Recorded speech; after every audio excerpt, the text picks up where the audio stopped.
வசனத்தை நாம் வாசிக்கிறோம். வாசிக்கும் போது நான் தலைப்பு சொல்லுவேன். அப்ப என்ன பண்ணுங்க, நீங்க எழுதி கொள்ளலாம். அப்போஸ்தலர் புத்தகம் 15வது அதிகாரம் 17வது வசனத்தை வாசிக்க நாம் கேட்போம். மற்றவர்கள் எல்லாரும் வேதத்தை திறந்து படி. நான் இதற்கு பின்பு திரும்பி வந்து விழுந்து போன தாவீதின் கூடாரத்தை மறுபடியும் எடுப்பித்து அதிலே பழுதாய் போனவைகளை மறுபடியும் சீர்படுத்தி அதை செவ்வையாக நிறுத்துவேன் என்று இவைகளை எல்லாம் செய்கிற கர்த்தர் சொல்லுகிறார் என்று எழுதியிருக்கிறது. மறுபடியும் எடுப்பித்து. தலைப்பு கவனிச்சுங்க, மறுபடியும் எடுப்பித்து. அவர் தாவீதின் கூடாரத்தை, அது திறப்புகள், அது பழுதுகள், அது சீர்கெட்ட நிலைகள், இவையெல்லாம் சரிப்படுத்தி அவர் மீண்டுமாக எடுப்பிக்க, புதுப்பிக்க, கட்ட என் தேவன் வல்லவராய் இருக்கிறார் என்று எழுதி இருக்கிறதே. கவனிங்க, என்ன பண்ணுறது? எழுதி இருக்கிறது. இதை கொஞ்சம் சிந்திக்கணும். எங்க எழுதி இருக்கிறது? இதை படிச்சுட்டோம். இப்ப எழுதுறத படிச்சிருக்கிறோம். அப்போஸ்தலர் புதிய ஏற்பாட்டுல எழுதி இருக்கிறதே, எங்க எழுதி இருக்கிறது? அதையும் கொஞ்சம் என்ன பண்ணோம், பார்த்துக்கலாம். இப்ப அம்மா எவ்வளவு ஆர்வமா சொல்றாங்க கூட காரணம், அந்த வசனம் அம்மா கூட காரணம் ஏற்கனவே தெரியும், அதனால சொல்றாங்க. எனக்கும் தெரியும், இப்ப உங்களுக்கும் தெரியும். ஒரு சிலர் எங்க இருந்து தெரியாது. ஆமோஸ் புத்தகம் 9ஆம் அதிகாரம் 12ஆம் வசனத்தை, இந்த வசனம் பாருங்க, எழுதியிருக்கிறதே. இது எழுதியிருக்கிறது எப்படி இருந்தா அதை கொஞ்சம் படிச்சிருங்க.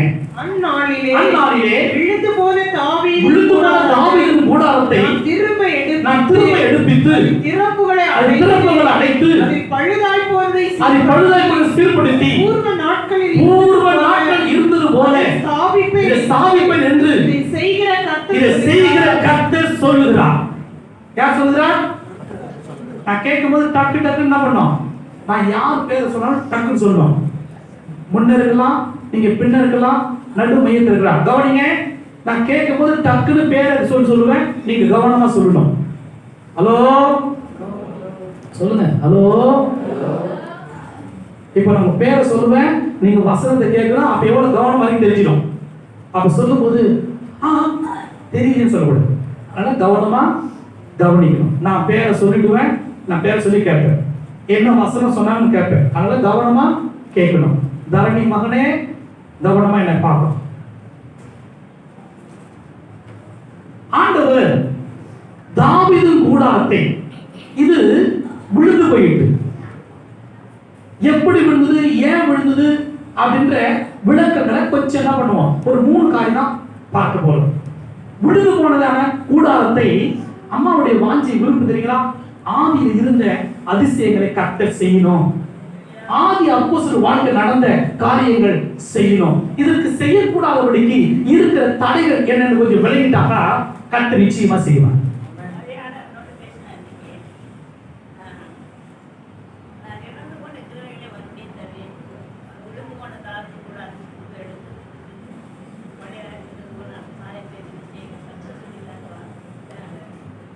அல்லேலூயா. அம்மாவோட கர்த்தர் பேசியிருக்கிறார்.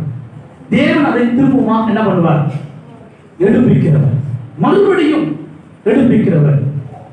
ஆண்டவர் அவர் கட்ட வல்லவராய் இருக்கிறார். அல்லேலூயா.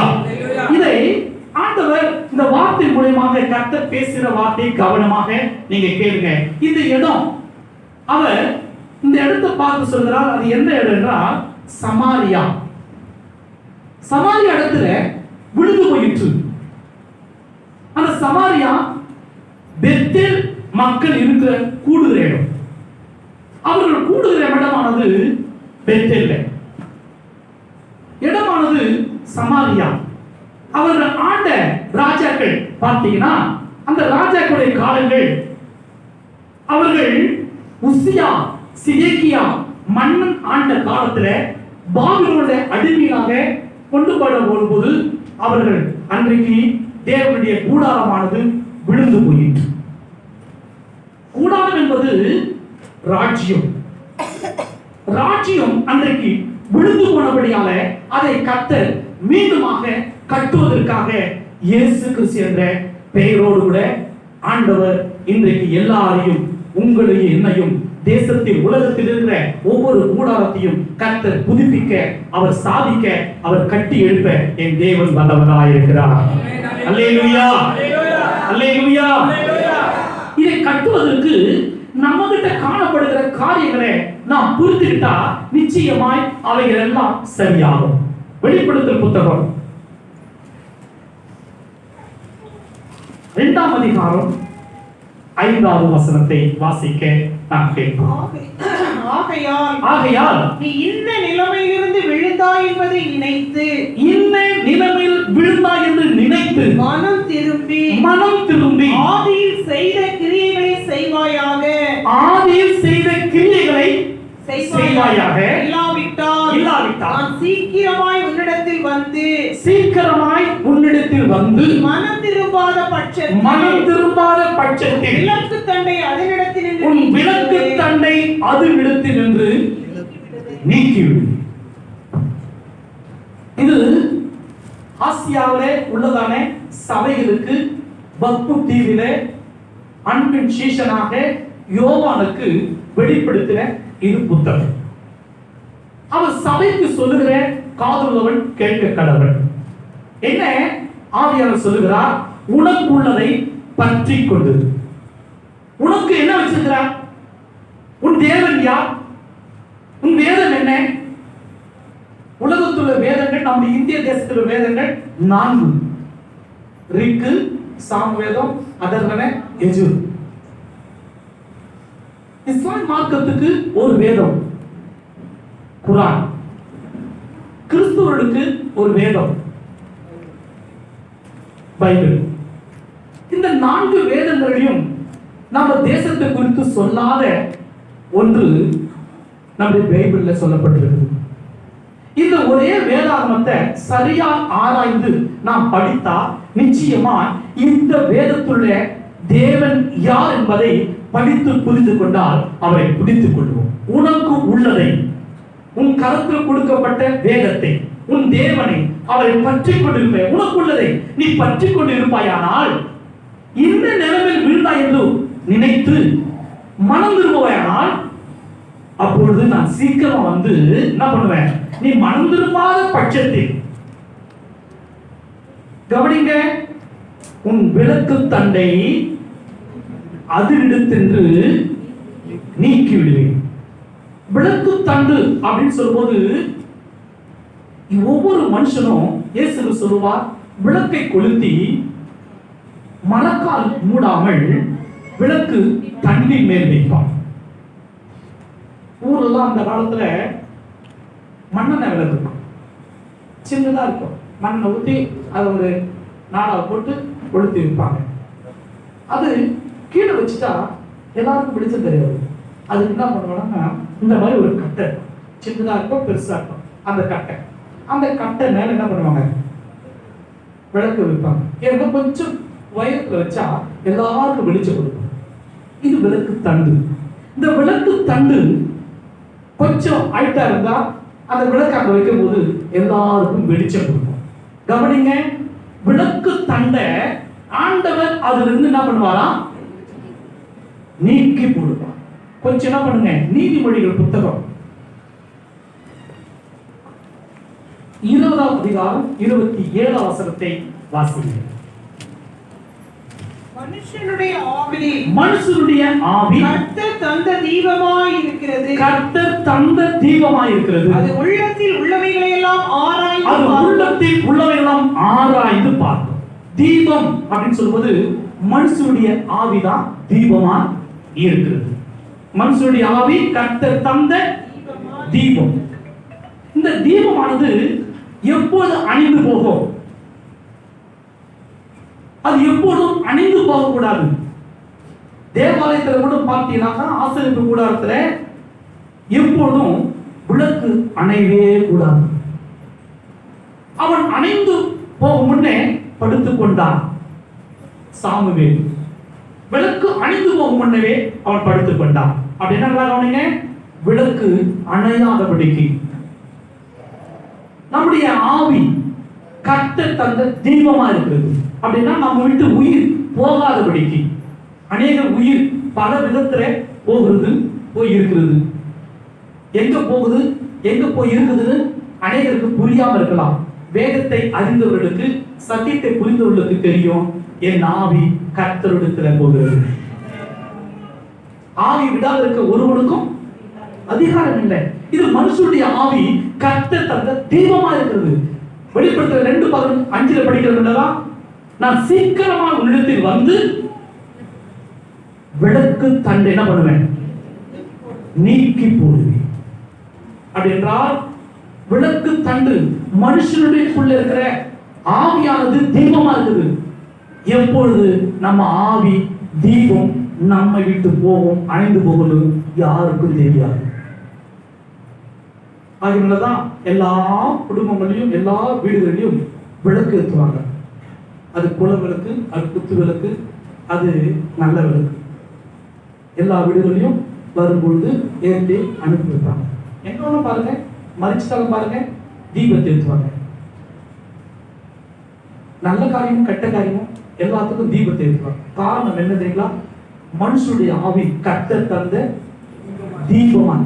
அதனாலதான் தேவன் எப்படி இருக்கிறார்? ஜோதியால், ஒளியால், வெளிச்சமாய் இருக்கிறார். அந்த ஒளியை பார்த்து, ஜோதியை பார்த்து இன்றைக்கும் அதிகாலை பிள்ளைகளாய் எழும்பி அநேகர் சூரிய வணக்கத்தை வைப்பார்கள். அந்த தீபத்தை பார்த்து, சூரியனை பார்த்து வணங்குவாங்க. இறைவா எப்படி இருக்கிறோ, எந்த ஊருக்கு தெரியாது, எங்களை காப்பாத்துன்னு சொல்லி பொதுமக்கள் சொல்லுவாங்க. நாம சொல்லுவோம், மற்றவங்க சொல்லுவாங்க சூரிய பகவானே, மற்றவங்க சொல்லுவாங்க.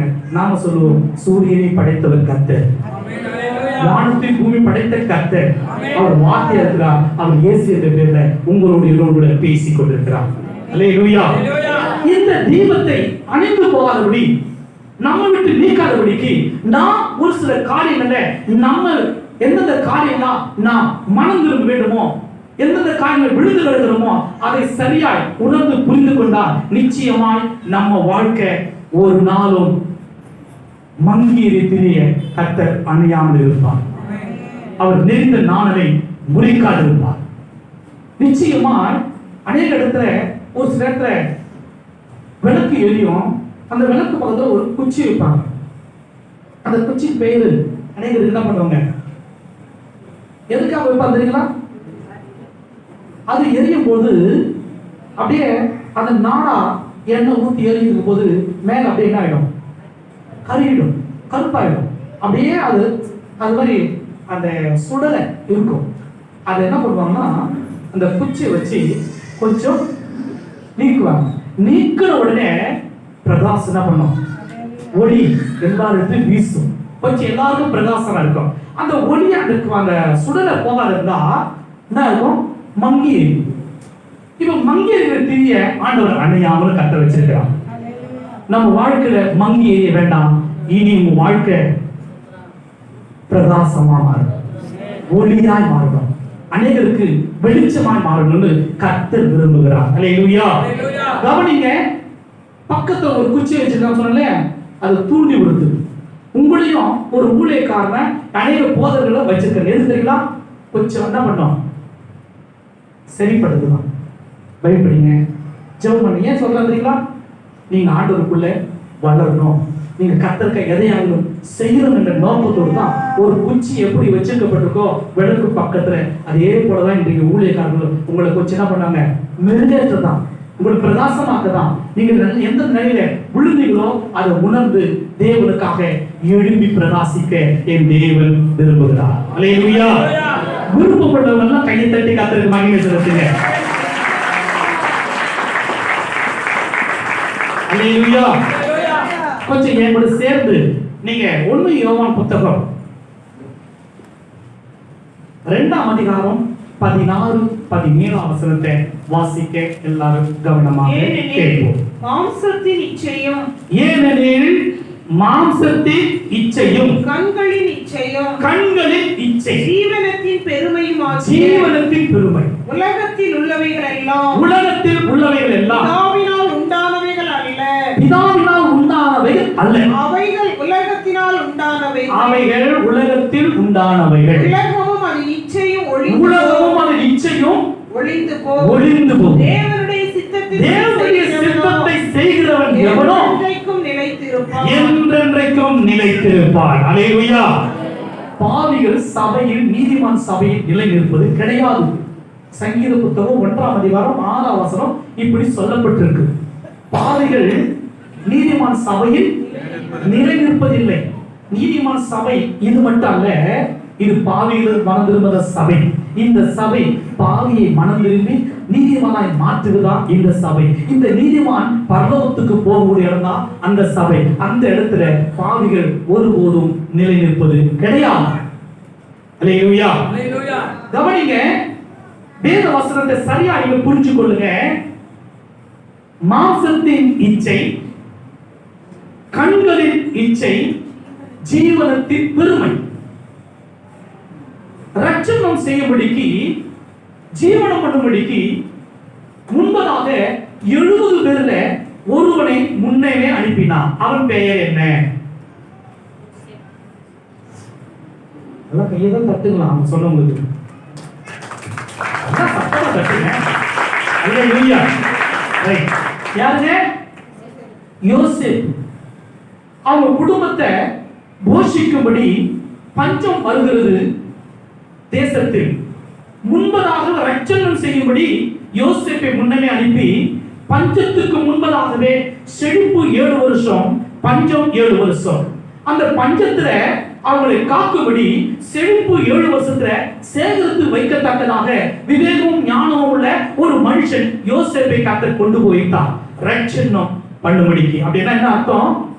ஜீவனம் பண்ணும்படிக்கு, உயிரோடு இருக்கும்படிக்கு, போஷிக்கும்படிக்கு, காப்பாற்றும்படிக்கு, உணவு கொடுக்கும்படிக்கு, ஆடை கொடுக்கும்படிக்கு, ஆணை கொடுக்கும்படிக்கு கர்த்தர் முன்னமே யோசேப்பை கொண்டு போய் வைத்தார். இங்கு நாம் படிச்சோம், கண்களில் இச்சை, மாம்சத்தின் இச்சை, ஜீவனத்தின் பெருமை. இன்றைக்கு ஜீவனம் அநேகர் வாழ்க்கையில பெருமைகள், இவைகளை குறித்து 3 காரியம் தான். கண்கள் இச்சை, மாம்சத்தின் இச்சை, ஜீவனத்தின் பெருமை. 3 காரியம் மனதில் வைத்துக் கொள்ளுங்க. இந்த முதல் காரியத்தை கொஞ்சம் நாம் என்ன பண்ணுவோம், வேகமாக நாம் படிப்போம். ஆதியாகம புத்தகம் 25ஆம் அதிகாரம் 30ஆம் வசனத்தை வாசிக்க நம்ம கேட்போம். அப்பொழுது ஏசா யாக்கோபை நோக்கி, அந்த சிவப்பான கூழிலே நான் சாப்பிட கொஞ்சம் தான், நான் சாப்பிட கொஞ்சம் இளைத்திருக்கிறேன் என்றான். இதனாலே அவனுக்கு ஏதோம் என்ற பெயர் இருந்தது. படிங்க சார். அப்பொழுது யாக்கோபு சேஷ்டபுத்திர பாகத்தை இன்று எனக்கு விற்று போடு என்றான். அதற்கு ஏசா நான் சாக போகிறேனே, சேஷ்டபுத்திர பாகம் எனக்கு என்னத்திற்கு என்றான். கவனிங்க, இப்போ இவனுக்கு மாம்சத்தின் இச்சை. யாருக்கு? ஏசா. ஏசாவுக்கு தன்னுடைய புத்திர பாகத்தை, சுவிகாரத்தை அவன் உணராதவனும் அறியாதவனுமாக இருந்தவன். அதனுடைய மேன்மையை சரியாய் விளங்கிக் கொள்ளாதவன். ஆகியவன்தான் அவனுக்கு ஏற்பட்ட சூழ்நிலை. இன்றைக்கு நம்முடைய வாழ்க்கையில சூழ்நிலை மத்தியில தான் அநேக நேரத்தில் அவர்கள் சேஷ்டபுத்திர பாகத்தை இழந்து போவார்கள். மாம்சத்தில் ஏற்பட்ட சூழ்நிலை கவனிங்க. இன்றைக்கு நம்மளுடைய வாழ்க்கையில சரீரத்துல அநேக இச்சைகள் ஏற்படும். சரீரத்தில் ஏற்படுற இச்சையை கொஞ்சம் கவனிங்க. முன்பு ஆபிரகாம், அவனுடைய மகன் ஈசாக்கு, அவனுடைய மகன் யாக்கோபு. யாக்கோபுக்கு 2 பிள்ளைகள், 2 பிள்ளைகள் பிறக்கிறது. ஒருவன் பெயர் ஏசா, ஒருவன் பெயர் யாக்கோபு. யாக்கோபு தான் பண்டு கோத்திரம். அந்த பண்டு கோத்திரத்துக்கு தான் ஒருவன் யோசேப்பு முன்ன போன சொல்லிட்டேன். கவனிங்க, இப்போ ஏசாவும் யாக்கோவும் இருக்கிறார்கள். ஏசாவுக்கு பசி உண்டாயிற்று. வேலை நிமித்தம், அலுவல் நிமித்தம் வனத்துக்கு போனால, வேட்டையாடுதல அவனுக்கு பசி உண்டாயிற்று. இப்ப பசி உண்டானபடியால அவனுடைய சரீரம் இழைத்து போய் இப்போ வந்து கேட்கிறான். வீட்டுக்கு வரும்போது வீட்டுல ஒருத்தன் கூழ் காய்ச்சிட்டு இருக்கான். யாக்கோபு தன் தாய் சொன்னதை அப்படியே கேட்டு கூழ் செஞ்சுட்டு இருக்கான். இப்போ எல்லாருக்கும் கூழ் காய்ச்சிட்டு வேலையில இப்போ ஏசாவுக்கு இழைத்து போய் வருகிற வேலையில அவன் கேட்கிறான், எனக்கு பசிக்குது, கொஞ்சம் என்ன பண்ணு, கூழ கொடு. உடனே இவன் தந்திரவாதி கேட்டான், நீ எனக்கு என்ன பண்ணு, உன் சேஷ்ட புத்திரத்தை எனக்கு கொடுத்துரு, விற்று கொடு. உடனே அவன் பார்த்தான், இப்ப பசி முக்கியமா சேஷ்ட புத்திர பாகம் முக்கியமா? நீங்க அநேக வாழ்க்கையில ஜெபமா வேலையா அல்லது தேவனா ஆகாரமா? யோசிச்சு பார்த்து கேள்விப்பட்டீங்கன்னாக்கா எல்லாரும் டிக் பண்ணுவாங்க. எதை டிக் பண்ணுவாங்க யோசிச்சு பாருங்க. நான் ஆகாரத்துக்காக பிழைக்கிறோமா இல்ல பிழைப்புக்காக ஆகாரமா? அநேக வார்த்தை, இந்த ஜான் வயிற்றுக்காக தானே பிழைக்கிறேன். இந்த ஜான் வயிறு எல்லாரும் எதுக்காக தான் சாப்பிடணும். நான் உயிர் வாழதான் சாப்பிடுறோமே தவிர சாப்பாட்டுக்காக உயிர் வாழ்வு கிடையாது. நாம் என்ன கொடுத்தீங்களா, உயிர் வாழதான் ஏதோ கொஞ்சம் சாப்பிடுறோம், சாப்பாட்டுக்காக வாழ கூட்டம் கிடையாது. இதை ஏசா அல்லல் தட்டி தன் புஸ்தக பாகத்தை, சேஷ்ட புத்திர பாகத்தை அந்த நேரத்துல அவன் பசித்தபடியால கூழு கேட்ட உடனே அவன் தந்திரமா கேட்டான், நீ எனக்கு அண்ணனாகிற, நீ எனக்கு அண்ணனா இருக்கிறத விட உன் புத்திர பாகத்தை அண்ணன்ற உறவை என் முறைய எனக்கு கொடுத்துடுற ஃபர்ஸ்ட், அப்ப நான் கூட தரணும். அண்ணன்ற மூத்தவருக்கு எப்பவுமே 2 பாகம் கிடைக்கும்.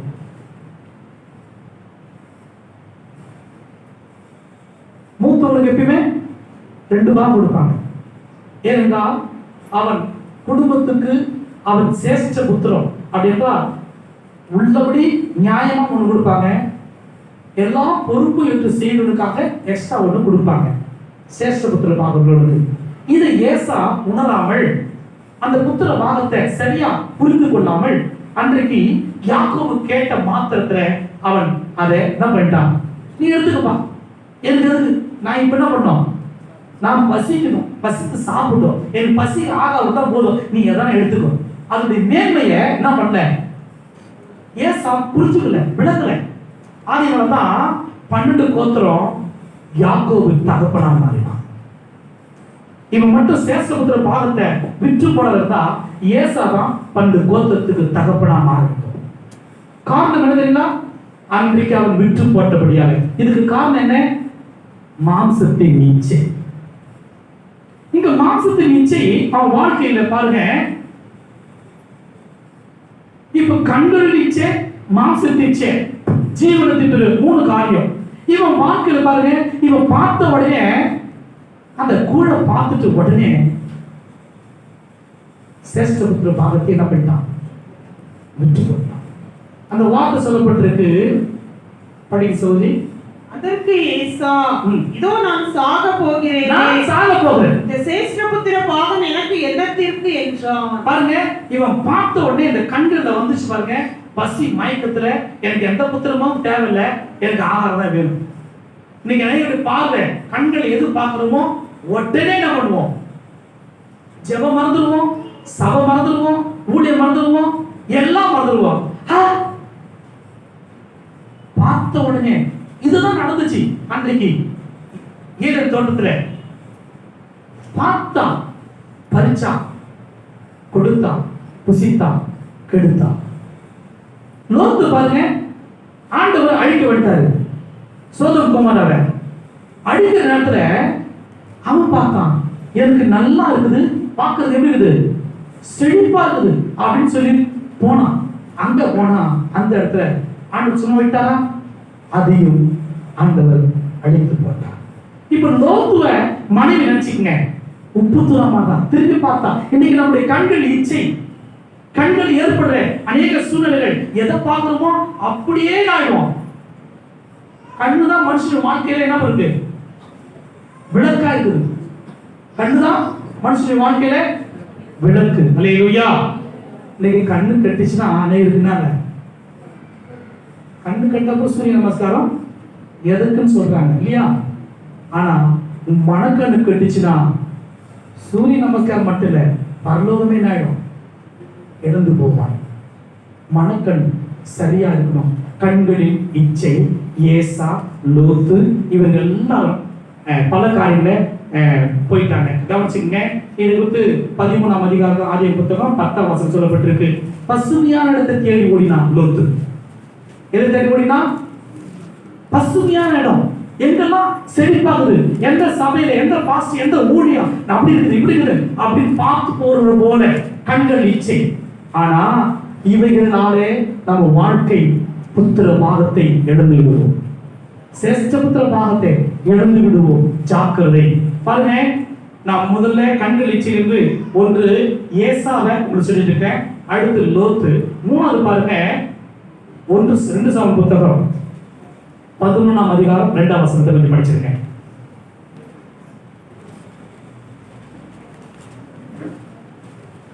ரெண்டு சாமுவேல் 11:2.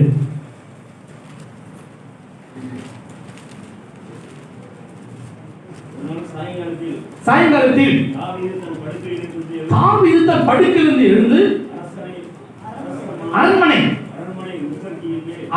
முற்றத்தின் மேல் உலாவிக் கொண்டிருக்கும் பொழுது ஸ்நானம் பண்ணுகிற ஒரு ஸ்திரியை உப்பரியின் மேலிருந்து கண்டான்.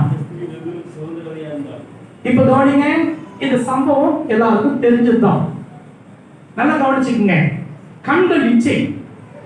இப்போ தாவீது வாழ்க்கையில யுத்தத்துக்கு போக வேண்டியவர் ராஜா. யுத்தத்துக்கு போகாதபடி எல்லாரும் அனுப்பிவிட்டு அவர் என்ன பண்றாரு? உப்பரியில உலாவுறாரு. என்ன பண்றார்? உப்பரினா வீடு மாடியில, மச்சில அல்லது பால்கடியில உலாவுறாரு. நம்ம கூட சபையில் இருக்கிற நேரத்துல ஜெப நேரத்துல விட்டுட்டு எங்கேயாவது என்ன பண்ண வச்சோம், லைட்டா ஆராதனை மூடியும் அப்படின்னு லைட்டா உலாவுறது ஒரு பாத்தீங்களா? இந்த உலாவுற நேரத்துல நடக்கிற சம்பவத்தை கவனிங்க. தாவீது வேற ஒன்று பார்த்தான். அவன் எங்க போயிருக்கணும்? ஆக்சுவலா பைபிள் படிச்சும் தெரியும், தாவீது யுத்தத்துக்கு என்ன பண்ணிருக்கணும்? போயிருக்கணும். இவன் தான் யுத்தத்துக்கு தலைவர், ராஜா. ராஜா எங்க இருக்கணும்? யுத்தத்துல முன்ன இருக்கணும். ஆனா படைத்தலைவரை அனுப்பி கையெழுத்து போட்டு கொடுத்து நீங்க தான் போங்க, நான் இங்க இருக்க சொல்லி. ஏனென்றால் அவர் தந்திரமா ஒரு காரியத்தை பார்த்துட்டாரு. அந்த பார்த்ததாக எல்லாரும் அனுப்பினாரு. அவர் என்ன பண்ணாரு? மேல உலாவுறாரு. இன்னைக்கு நம்ம அனைவரும் என்ன பண்ணோம்? அவர் உலாவுற இடம் யுத்தத்துக்கு போவது. இன்னைக்கு நீங்களாலும் கூட வேதத்தை வாசித்து ஜெபித்து யுத்தம் பண்ணுகிற கர்த்தருடைய பிள்ளைகள் உங்க நேரத்தை வேற வேற காரியத்துக்கு செல்லுற உலாவு வந்துட்டீங்கன்னா உங்க வாழ்க்கை, உங்க கண்கள் இச்சை, நீங்க விழுந்து போவீங்க. யுத்தத்துக்கு செய்ய வேண்டிய போக வேண்டிய தாவீது இப்போ ஒரு பெண்ணை பார்த்து அது நிமித்தம் இச்சையில விழுந்து பல பிளான் பண்ணி யார் அவனுடைய புருஷனோ அவன் கையிலேயே லிகிதத்தை எழுதி கொடுத்து அனுப்பி அவன் படத்தை எதிர்ப்பு கொடுத்து இதை வாங்கி படிப்பான்னு பார்த்தா என்னது இவனுக்கு தெரியல. இவன் படிப்பையோ படிக்கல நினைக்கிறேன். வாங்கிட்டு போனோம்னா தெரியல, படிக்காம கொண்டு போயிட்டான். சொன்ன வார்த்தை அப்படியே கேட்டான், அப்படியே கேட்டான். நம்ம சொன்னாங்க ஏன் எதுக்கு என்ன இப்படி அப்படி ஒரு சிலர் இதெல்லாம் கேள்விப்படு. உயிர் போனாலும் பரவாயில்ல, என் ராஜாவுக்காக உயிர் போயிட்டு சொல்லி அன்றைக்கு படை தளபதி தாவீது சொன்ன வார்த்தைக்கு அப்படியே விகிதத்தை கேட்டு வாங்கி கொண்டு போனான். எதிரிட்ட கொண்டு கொடுனா, எதிரிட்ட கொடுத்தான். அவன் பார்த்தான் வாங்கி அதை எழுதிருக்குது. விகிதம் என்னன்னா யாரு கொண்டு வரணும் என்ன பண்ணு, போர் பண்ண வச்சு என்ன பண்ணு பார்த்து கொண்டுடுறான், கொலை பண்ணிடுறான்ட்டான். உடனே பார்த்தான், கொண்டுட்டான். நல்லா கவனிங்க. இதுக்கு காரணம் என்ன தெரியுங்களா? கண்களின் இச்சை. ஏசா கூழுக்காக தன் சேஷ்ட புத்திர பாகத்தையே விட்டுட்டான். அது நிமித்தம் 12 கோத்திர பிதாவென்ற தலைப்பை அவன் இழந்தான். லோத்து பார்வைக்கு செம்மையா அழகா இருக்குது என்று 13ஆம் அதிகாரத்துல நான் 10 வசனம் படிக்கிறோம். ஆதியாகமம் 13:10 என்ன அவன் கண்டு அந்த இடத்துக்கு ஓடினான். 2 சாமுவேல் 11:2 படிக்கிறோம். தாவீது அவன் எதிரின் இடத்துல விழுந்து போனான். அல்லேலூயா. நல்லா கவனிச்சு கொள்ளுங்க. இது கண்களின் இச்சை. மூன்றாவது மாம்சத்தின் இச்சை. இரண்டாவது கவனிச்சுங்க.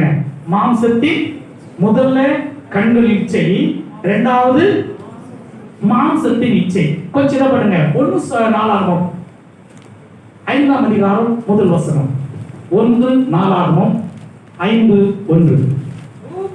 இஸ்ரவேலுக்கு முதற் பிறந்த ரூபன் இஸ்ரவேலுக்கு முதற் பிறந்த சேஷ்ட புத்திரன். முதல் பிறந்த சேஷ்ட புத்திரன். ஆனாலும் அவன் தன் தகப்பனுடைய மஞ்சத்தை தீட்டுப்படுத்தினபடியினால் கோத்திரத்து அட்டவணையில் அவன் முதற் பிறந்தவனாக எண்ணப்படாமல் அவருடைய சேஷ்ட புத்திர சுதந்திரம் இஸ்ரவேலின் குமாரனாகிய யோசேப்பின் குமாரருக்கு கொடுக்கப்பட்டது. நல்லா கவனிச்சுக்கோங்க. இப்போ மாம்சத்தின் இச்சை ரூபன் யாரு? யாக்கோபுடைய இஸ்ரவேல் போட்டு இல்லையா? இஸ்ரவேல் யாக்கோபுடைய முதல் பகன். லேயாளுடைய மகன். யாருடைய மகன்? லேயாள். முதல் அவனுக்கு யாக்கோபுக்கு கொடுக்கப்பட்ட மனைவி லேயாளுக்கு முதல் பிறந்த ஒரு மனுஷன் பெயர் ரூபன். இந்த ரூபன் தான் என்ன பண்ணனா, இவன் தான் யாக்கோபுக்கு சேஷ்ட புத்திரன். ஆனா சேஷ்ட புத்திரன் இருக்கிறவன் இப்ப என்ன பண்ணனா, தகப்பனுடைய மஞ்சள் என்னது? கட்டு மெத்தை.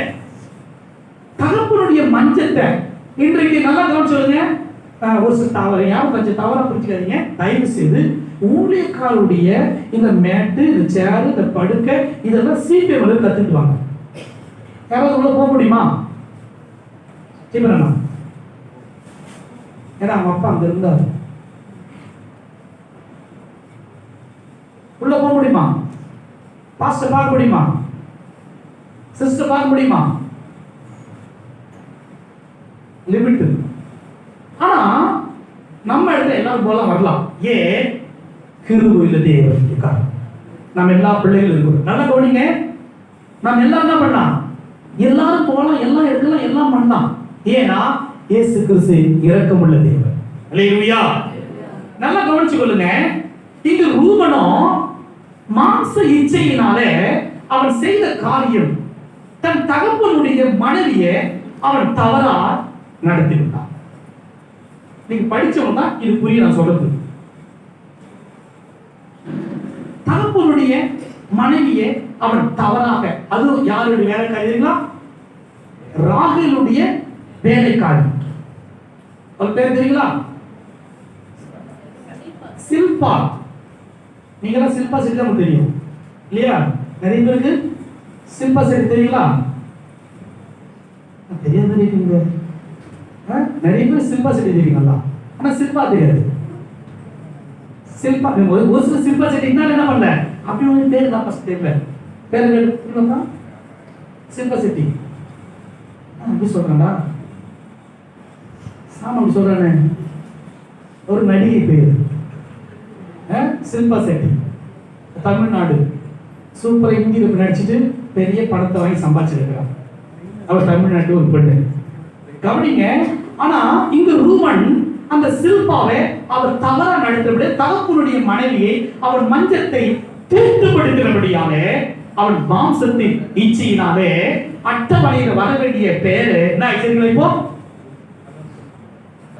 போயிடுச்சு. தன் தகப்பனுடைய மஞ்சத்தை அவன் தீட்டுப்படுத்தினபடியால் அவன் வாழ்க்கையில அந்த அட்டவணையில் வர வேண்டிய பெயர் லிஸ்ட் போயிடுச்சு. சங்கீத புத்தகம் 78வது அதிகாரம் 18வது வசனம் வேகமா சொல்லி.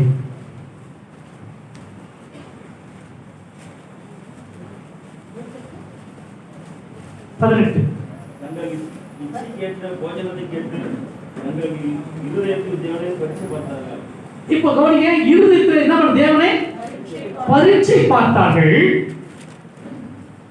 தங்கள் இச்சைக்கேற்ற போஜனத்தை கேட்டு தங்கள் இருதயத்தில் தேவனை பரீட்சை பார்த்தார்கள். கவனிங்க. தங்கள் இருதயத்துக்கு ஏற்றவனமாக தேவன் என்ன பண்றாங்க?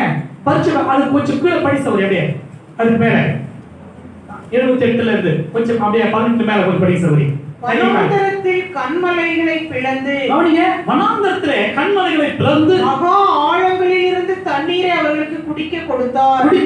கன்மலையிலிருந்து நீரோட்டங்களை புறப்பட பண்ணினார். தண்ணீரை நதி போல ஓடி வரும்படி செய்தார். என்றாலும் அவர்கள் பின்னும் அவருக்கு விரோதமாய் பாவம் செய்து, தேவனுக்கு விரோதமாய் பாவம் செய்து வறண்ட வெளியிலே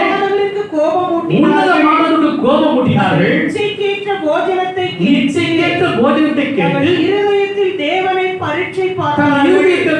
பரீட்சை பார்த்தார்கள். தேவனுக்கு விரோதமாய் பேசி தேவன் வனாந்தரத்திலே போஜன பந்தியை ஆயத்தப்படுத்த கூடுமோ? இதோ அவன் கண்மலையை அடித்ததினால் 21 ஆகையால் கர்த்தர் அதை கேட்டு கோபம் கொண்டார். அவர்கள் தேவனை விசுவாசியாமல் ரட்சிப்பை நம்பாமல் போனதினாலே யாக்கோபுக்கு விரோதமாய் அக்கினி பற்றி எரிந்தது. யாக்கோபுக்கு விரோதமாய் அக்கினி பற்றி எரிந்தது. இஸ்ரவேலுக்கு விரோதமாய் கோபம் உண்டது. போதும், இஸ்ரவேலுக்கு கோபம் உண்டது. நல்லா கவனிங்க. இப்போ மாம்சத்தின் இச்சை ரூபன் தன் தகப்பனுடைய மஞ்சத்தை தீட்டுப்படுத்தினான். சரி, இப்போ நேரம் இல்ல, நான் அதை விளக்குறதுக்கு அடுத்த ஒரு காரியம், ஜீவனத்தின் பெருமை. இந்த ஜீவனத்தின் பெருமை இன்னைக்கு அநேக வாழ்க்கையில தன்னோட கிட்ட இருக்கிற இந்த ஜீவனம், ஆஸ்தி, அந்தஸ்து, வசதி, அழகு, படிப்பு, திறமை, தங்களுக்கு கொடுக்கப்பட்ட காரியங்கள், இவையில தேவனுக்கு மிஞ்சி யோசிக்கிறது, கர்த்தருக்கே ஆலோசனை கொடுக்கிறது, தேவனை மிஞ்சி செய்கிறவர்கள் அநேகர் விழுந்து போவார்கள். இதுதான் இங்க நடந்த சம்பவம். அதுல உங்களுக்கு நான் பேரை சொல்றேன், நீங்க எல்லாம் எழுதி கொள்ளலாம், கவனிச்சுக்கலாம். எஸ்தர் 1ஆம் அதிகாரம் 9ஆம் வசனம் கொஞ்சம் வேகமா படிச்சிருங்க.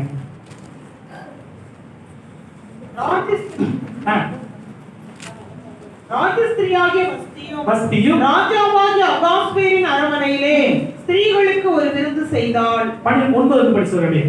7ஆம் நாளிலே ராஜா திராட்சரசத்தினால் களிப்பாய் இருக்கும்போது மகா ரூபவதியாய் இருந்த ராஜஸ்திரியாகிய வஸ்தியின் சௌந்தரியத்தை ஜனங்களுக்கும் பிரபுக்களுக்கும் காண்பிக்கும்படி ராஜ கிரீடம் தரிக்கப்பட்டவளாக அவளை ராஜாவுக்கு முன்பாக அழைத்து வர வேண்டும் என்று ராஜாவாகிய அகாஸ்வேரின் சமூகத்தில் சேவிக்கிற மெகுமான், பிஸ்தா, அர்போனா, பிக்கா, அபக்தா, சேதா, கர்காஸ் என்னும் 7 பிரதானிகளுக்கும் கட்டளையிட்டான்.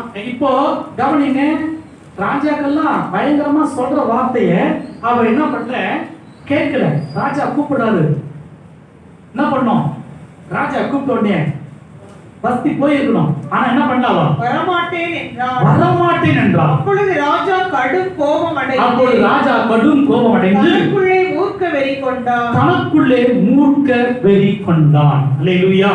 இப்ப கவனிங்க, இங்கு நடந்த சம்பவத்தை வஸ்தி அவளுக்கு வந்த என்னை விட அழகு யாரு? நான் தான் அரண்மனையிலே சூப்பரானவ, நான் தான் சொல்றதான் நடக்கும்னு சொல்லி அவள் மேன்மையா, மேட்டிமையா, பெருமையா இருந்தபடியால வரமாட்ட ராஜாவோட வார்த்தையை கேட்டு அவள் கீழ்ப்படிந்து வராத பட்சத்துல ராஜா பார்த்தா, ராஜா வார்த்தை என்ன பண்ணாவா? மதிக்கல, கேட்கல. இப்போ அவளுக்குள்ள காணப்பட்டது பாருங்க பெருமை, ஜீவனத்தின் பெருமை. நான் யாரு? ராணி. இந்த ராஜாவுக்கு இந்த அரண்மனைக்கு நான் தான் ராணின்னு நினைச்சு மமைதியில அவள் இருக்கிறா, அழகுல அவள் பயங்கரமா நினைச்சிருக்கார். கர்த்தர் பார்த்தார், அவளை தள்ளி வேறொருத்தியை தேவன் ஏற்படுத்தினார். நாம கூட பெருமையில, அகந்தையில ஜெபிக்காம, துதிக்காம, ஆராதிக்காம, தேவ சமூகத்துல கர்த்தருக்காக ஊழி செய்யாம, நாம் என் படிப்பு, என் அறிவு, என் திறமை அப்படின்னு நினைச்சு தேவ சமூகத்தில் வருவதற்கோ, ஆராதிப்பதற்கோ, கர்த்தருடைய ஊழியத்தை செய்வதற்கோ கொஞ்சம் நாம என்னுடைய சூழ்நிலையை மேன்மையாக எண்ணுவோமானால் கர்த்தர் உங்களை தள்ளி வேறொருவரை கர்த்தர் ஏற்படுத்துவார். பெருமை கொண்டு கர்த்தர் என்ன பண்ணுவாரா? எதிர்த்து இருப்பார். வேறொருவரை கர்த்தர் ஏற்படுத்துவார். எஸ்தரை ஆண்டவர் தெரிந்து கொள்வார். இன்றைக்கு அநேக எஸ்தர்கள் வெளியில் இருக்கிறார்கள். உள்ள இருக்கிற வஸ்திகளை பார்க்கிறோம், பெருமையா இருக்கிற வஸ்திகளை பார்க்கிறோம். பெருமையா இருக்கிற சகோதரர்கள், வஸ்தியை போல இருக்கிற அநேக கர்த்தருடைய பிள்ளைகளை பார்க்கிறோம். அநேக எஸ்தர்கள் வெளியில் இருக்கிறார்கள்.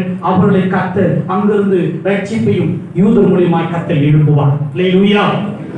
ஆக கவனிங்க, நாம் எந்த நிலையில இருந்து விழுந்தோம் என்று உணர்ந்து மனம் திரும்புமானால் நிச்சயமாய் கர்த்தர் ஆண்டவர் உங்களை பிரகாசிக்க செய்ய வல்லவராக இருக்கிறார். எழுப்பி பிரகாசிக்க வல்லவனாக இருக்கிறார்.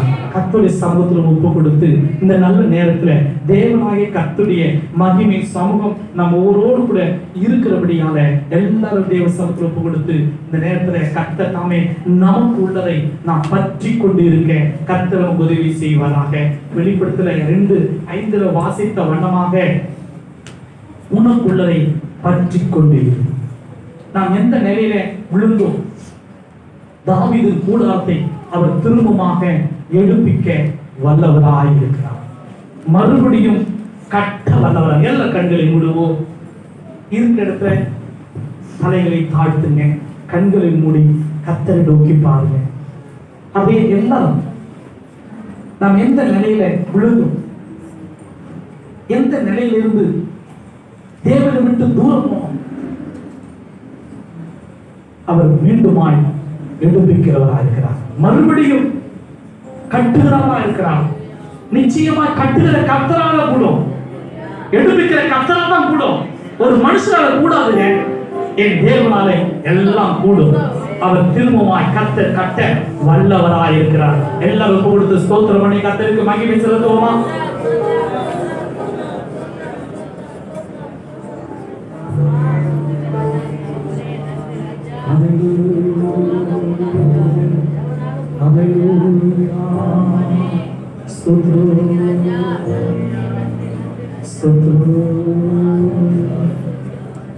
கருவிலே தாயின் கருவிலே உருவான முதலா கண்மணி போல காத்து வந்தீரே,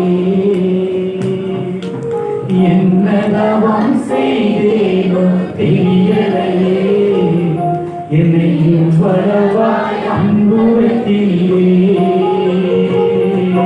கருவிலே தாயின் கருவிலே உருவான முதலா கண்மணி போல காத்து வந்தீரே, என்னதவம் செய்தேனோ தெரியலையே, என்னை வரவாய் அன்பு வைத்தீரே.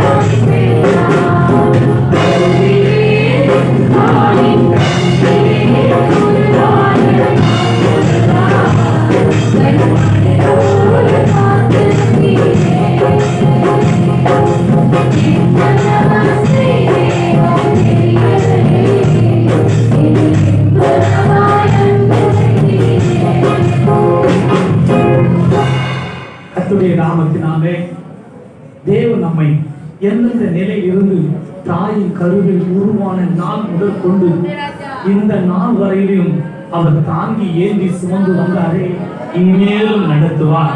முதிர் வயதிலும் புஷ்டி பசுமையாக ஆண்டவர் கனி கொடுக்கும்படியாக, கர்த்தரை மகிமைப்படுத்தும்படியாய், எழும்பி பிரகாசிக்கும்படியாய், கர்த்தர் விரும்புகிறபடியால எந்த நிலையிலிருந்து விழுந்தாய் என்று நினைத்து மனம் திரும்புவாயாடா. நீங்க மனம் திரும்புவதை வெளியே பேசுறோம், நீங்க சபையில மனம் திரும்ப வேண்டும். கண்கள் இச்சை, மாம்சத்தின் இச்சை, ஜீவனத்தின் பெருமை. தாவீது கூடாரத்தை அவர் திரும்பமாய் மறுபடியும் எடுப்பிக்க என் தேவன் வல்லவராய் இருக்கிறார். எல்லாரும் கொடுத்து அப்படி மௌனமாக ஸ்தோத்திரம் பண்ணுங்க. கண்ணு மூடிடுங்க. ஆண்டவர் உணர்த்துவார். ஆவியார் உணர்த்தினா நீங்க மறந்துடுவீங்க. உங்களை கர்த்தர் எழும்பி பிரகாசிக்க ஜொலிக்கத்தக்கதாக, அநேக எஸ்தர்களை எழுப்பத்தக்கதாக, அநேக பேதுருகளை எழுப்பத்தக்கதாக, அநேக அப்போஸ்தலரை எழுப்பத்தக்கதாக கர்த்தர் அனுக்கிரகம் பண்ணுகிறவராக இருக்கிறார். தெபோராக்களை கர்த்தர் எழுப்புவார். இன்றைக்கு அநேகரை கர்த்தர் தாமே மீண்டுமாய் உங்களை எடுப்பிக்கிறவர், மறுபடியுமாய் கர்த்தர் புதுப்பிக்கிறவர், ஒரு புதிய அபிஷேகத்தை வல்லமை கொடுத்திருக்கிறவர். கர்த்தர் உங்களை பயன்படுத்த வல்லவராய் இருக்கிறார். ஆண்டவருடைய கிருபை கரம் நம்ம ஒவ்வொருவோடு கூட இருக்கிறபடியால எல்லாரும் ஒரு நடிசத்தை கத்தரை ஸ்தோத்திரிப்போமா? எல்லாரும் நல்லா சொல்றமானுங்க. அல்லேலூயா. தாயின் கருவிலே உருவான போல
Thank you.